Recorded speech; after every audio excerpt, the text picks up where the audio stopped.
మనుషులు నేను గుర్తుపట్టాలనో, మనుషులు నీకు మెప్పునివ్వాలనో, మనుషులు నీకు ఘనతనివ్వాలనో, మనుషుల దగ్గర మంచి పేరు పొందుకోవాలని కోరుకోవద్దు. నీకు ఒకటే ఒక కోరిక ఉండాలి, ఏంటంటే నా పేరు జీవ గ్రంథమందు లిఖించబడాలి, పరలోకములో జీవ గ్రంథమందు లిఖించబడాలి. ఇది నీకు ఆనందాన్ని కలగ చేస్తుంది.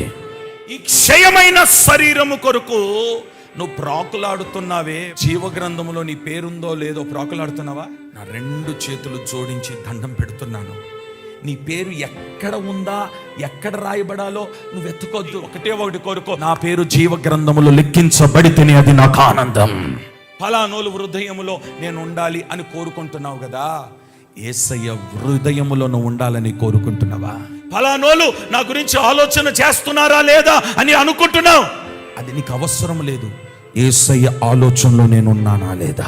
జీవ గ్రంథములో గాని నీ పేరు లిఖించబడితే నేనంటాను, భూమి మీద కన్ను మూసిన మరుక్షణం అక్కడ కన్ను తెరుస్తావు.